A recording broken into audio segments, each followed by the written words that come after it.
Matsuko.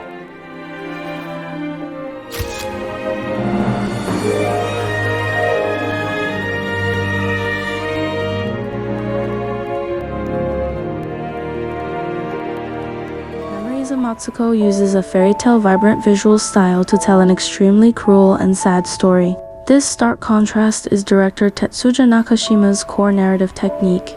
The framing is not just scene recording, but a visual language that reveals the character's inner world and deepens themes. Through exquisite framing, Matsuko's lifelong longing, pursuit, loss of love, and final destruction are visualized into heartbreaking and unforgettable images. The director combines framing with inner expression to show Matsuko's inner world, which is always overshadowed by the fear of not being loved. Closed framing and cage imagery during key low points in Matsuko's life. The director frequently uses door frames, windows, railings, and other elements to form closed frames, confining her inside. For example, when she is alone in her dim apartment, the camera often shoots from outside the door or window. The door and window frames, like picture frames, trap her in the center of the shot. This composition strongly suggests her inner loneliness and self-isolation. She seems a prisoner of her own life, confined by past traumas and inescapable loneliness. Every small space she retreats to after being hurt by a man is a concrete, visible cage, low-angle shots, and humble love. Matsuko approaches every relationship with a humble, almost worshipful attitude. This mindset is reflected through numerous low-angle shots. When facing the men she loves, the camera often shoots upward from Matsuko's perspective, making the male characters appear tall and imposing in the frame, while Matsuko is psychologically subordinate and dependent. This low-angle composition is particularly evident when she is with writer Tetsuya Yamano, highlighting her distorted mentality of revering him like a god while neglecting her own self-worth.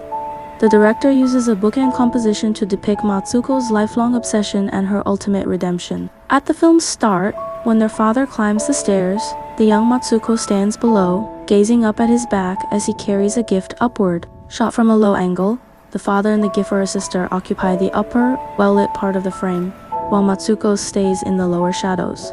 This composition profoundly establishes the root of her tragedy. She is always the overlooked one, forever yearning for her father's love that should have been hers but remained out of reach. The staircase thus becomes the starting point of her lifelong pursuit of being loved. At the end, Matsuko's soul returns home, climbing the stairs. She sees a vision, her sister Kumi, still young with short hair, waiting for her at the top of the familiar staircase in their old house, arms outstretched. The camera angle here reverses. The opening one is now eye level, even slightly high angle.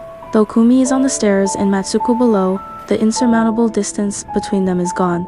The light is bright, warm, and peaceful. This composition symbolizes Matsuko finally letting go of her obsession, reconciling with her past, and being embraced by the pure, unconditional love Kumi represents. The staircase is no longer a barrier, but a path to her spiritual home. Additionally, the director uses framing to present a cruel story under a fairy tale filter, with high saturation colors, red, yellow, blue, etc., and stage-like lighting paired with symmetrical framing.